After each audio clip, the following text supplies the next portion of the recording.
Disney's been having a ton of trouble lately. I mean, there's no denying it. And Dismal Disney's been a theme on my channel for the better part of the last 3 years, maybe 4 years now since I've been doing this, that they don't seem to be the same company. They don't seem to have the same leadership. They don't seem to have the right focus. And it's all showing up because they aren't held to account by anybody, and most especially because they don't have a board. And now that's being addressed in a way that perhaps Disney wasn't really excited about. And boy, have they not been excited about it, because they've used every tactic known to man that they can come up with or think of to try to prevent somebody like Nelson Peltz and others from, rocking the boat a little bit, trying to get the company back on track and making it back into a pro-America and pro-family company, which I would say pretty easy to agree that they're very, very far away from that now. So we've got a series of stories, and one that we're going to wrap up on, which is going to be some bad news for Bob. Bad news for Bob Iger. So stick with me. This is important.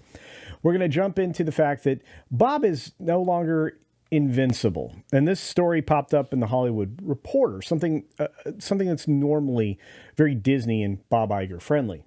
Not anymore. But before we go on, I just want to remind you that I do have my own website, beachpunk.us, where you can buy your own themed merchandise like the amazing Rooster shirt, Beach Punk, and the Beach Punk Tiki Rooster hat, and water bottles and all kinds of other stuff. So I would really appreciate it. It helps support the channel directly and the expansion of all of our brands, which is important. Back to the story, though, and we'll get right into this. And Bob Iger's Invincible Era is over. That's a heck of a headline. Probably not one that the Disney company's super excited to see out there to have out there for everybody to see.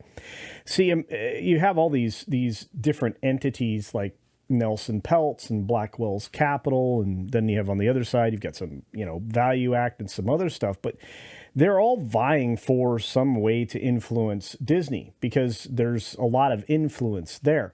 Disney operating as it is in the best interest of the people that are pushing neo-Marxism. I mean, there's no arguing that. But the influence that Bob Iger used to have is gone now. After he published his book, The Ego of a Lifetime, or maybe it's The Ride of a Lifetime, he kind of got caught. He left the company and then came back because things were going to be uncovered. Uncomfortable things were going to be discovered. And they were getting into a political fight, especially when it comes to identitarian politics, that really Chapek wasn't invested in or even interested in. And the Reimagine Tomorrow disaster has done nothing to lift anybody inside or outside the company's spirits, except for those that are invested in the identitarian neo-Marxist politics. I know some of you don't follow that too closely, and I get it. And we're not going to dive too much into that. But that's really what started to strip away what he had as influence, not to mention some very boneheaded things that he said not that long ago at a retreat where you usually don't get sound bites from. You don't get sound bites from Sun Valley. But Disney responded to a recent statement by Nelson Peltz, who, again, he's coming for you. He's coming for you, Disney. They responded to Nelson Peltz slamming Marvel for going woke. And that's exactly what he was doing. He did it a lot more subtly.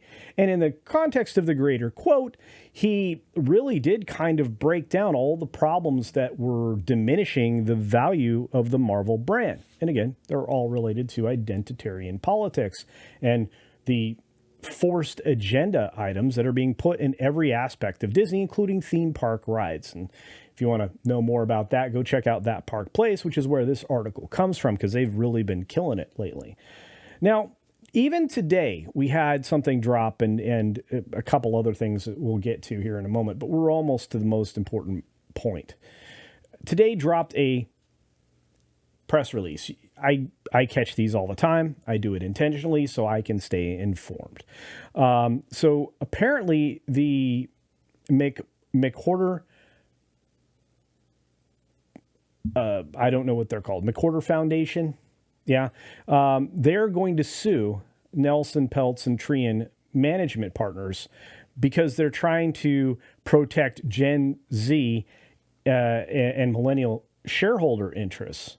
They think that the thinking around what Nelson's doing with the Walt Disney Company is for short-term gain for Peltz and for obviously Perlmutter. But if he gets a board seat, that's not exactly what's going to happen. And you're going to get additional growth. If Nelson Peltz and others that are involved and invested in getting Disney back on the right track pull out, that will hurt shareholder value. I'm not sure this is going to mean much. And it certainly isn't going to do much in the course of just the next few days. But I don't know who the McCarter Foundation is. I will look them up, see if they're worth going into detail on. But this press release is out there at Global Newswire if you want to look at that. But we're getting to the final thing, and this is the important thing, folks.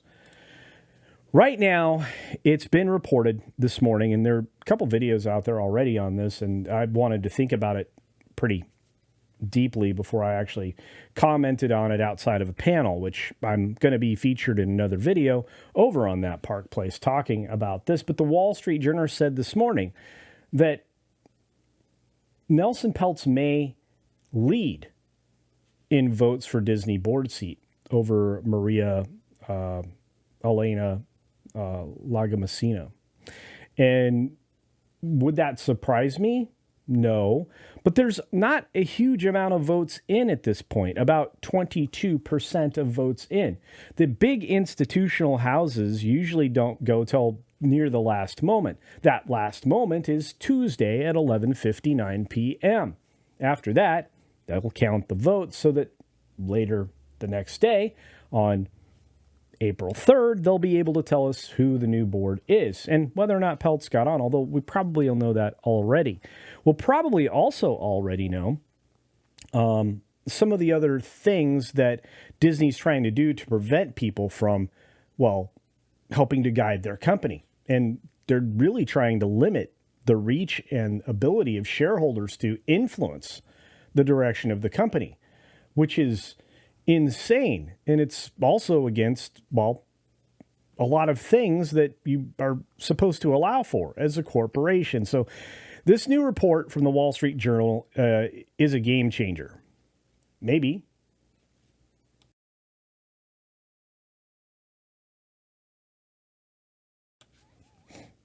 Maybe not. I mean, the Wall Street Journal is reporting that Nelson Peltz may have a lead in the votes as final ballots are turned in from across the spectrum of Disney shareholders.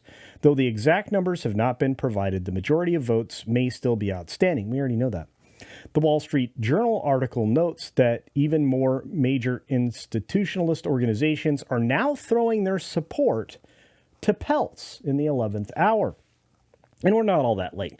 Again, the major institutionals, Vanguard, BlackRock, and a few others, they don't usually vote their proxies till they have to. And they don't have to until later. I would imagine they'll come in on Tuesday. But anyway, so according to the same article, a spokesman for Disney said that leaking an early vote count was highly inappropriate, a highly inappropriate way to attempt to sway votes. They wouldn't be saying this if it was favoring Disney. Of course not. They would have said nothing. And I don't know that this is necessarily a way to sway votes. And I don't know necessarily that I am 100% on board that the thing leaked to the Wall Street Journal is accurate. Now, I will say this, and I said it before in another video I'm featured on that Park Place. You're going to want to watch that when it comes out. But I'm going to say that I think the Wall Street Journal is one of the last credible things that we have as far as news gathering, especially when it comes to business. I don't know how many other people think there's a lot of credible news out there in the mainstream. There just isn't. But in this case, I feel like I'm about 80% this is correct. The leak is being correctly reported, and about a 20% chance that this is hogwash. Hogwash.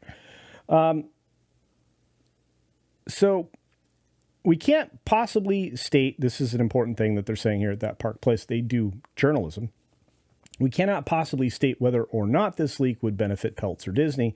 It is difficult to suggest that leaking early vote data is in any way appropriate. However, given that the information is now publicly available, it will undoubtedly have some impact on voters. Will institutionalists now see a green light for voting for Peltz? Will smaller individual shareholders flock to Iger with a desire to cast votes that would have otherwise sat dormant, which, believe it or not, actually does? I'm actually, well, we'll get into that another time. One thing is for sure, most pundits likely thought that Nelson Peltz had a very small outside chance of getting on the Disney board of directors. I was one of those. Now, though Jay Russell remains a long shot, Peltz is neck and neck. And if he does manage to get on the board, the response from Disney CEO Iger, who has fought vigorously to stop Peltz, will be an interesting thing to see. A much smaller disturbance was sufficient to send Michael Eisner packing. That's right. It was a little over 40% of the votes to dislodge him from the position of power way back when. That it was only about a little over 40% that got Eisner out of here. I don't think Iger will bend at that number, but we'll have to see. And we'll also have to thank the influential ISS, the Institutional Shareholder Services folks, that helped facilitate this change. And they were also there to move Michael Eisner along. ISS is pretty strongly behind Nelson Peltz. Not so much Jay Rasulo, but Nelson Peltz. And as Peltz has said himself, he's not really there to get rid of Iger, although maybe to help pick a successor. But he's there to get things back on track and back in the family direction.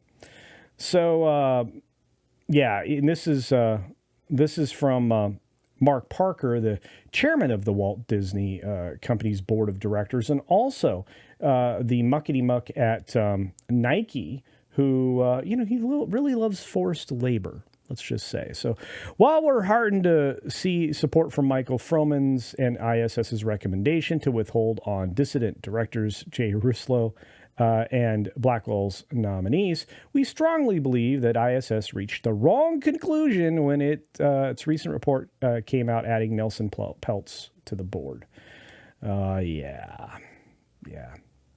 And of course, Glass Lewis is on the other side of that equation. But you have ISS now, you have Egan Jones, and many others that are really pushing forward the idea that, well, maybe Peltz needs to be on the board. And of course, today we had our buddy Valiant Renegade drop a video on this very story. I'm not going to be as flowery about it. I still think there's a greater than even shot that Peltz will not get on the board, and that he'll stick around and cause more trouble going forward. He may get more help, and we'll see. I mean, there are enough influential billionaires out there that may decide to get with the program and fix the Disney company, because by fixing the largest cultural icon in our country, the largest entertainment brand in our country, by fixing them, you'd go a long way to breaking up a lot of the other things that are happening, because Disney not only is, compromised, with the theme park level and all these other entertainment options that they have and all their studio things, but they're also compromised in their news and news reporting. If you can break that free, maybe that'll help too. Maybe you'll get some actual journalists. Anyway, that's probably too flowery and too rosy, but hey, just a thought. What do you think? Do you think that the Disney company here is actually stressed out because it looks like there is a possibility that Nelson Peltz could be on the board? Do you think that were Nelson Peltz to get on the board, that it would accomplish anything significant in the next 2 years, or at least the next year? Or do you think that this won't matter at all? Let me know your thoughts down in the comments section below. I would Truly appreciate it. And if you want to go look at some more Dismal Disney videos, and especially focused on lawsuits, which again, that was part of this video, you can go right up here and check out that playlist. And as we wrap up the video today, we'll also kind of redirect you to maybe the next video that you want to see. On that note, as I always say, be sure to take care of yourself, take care of others, and until next time, see ya.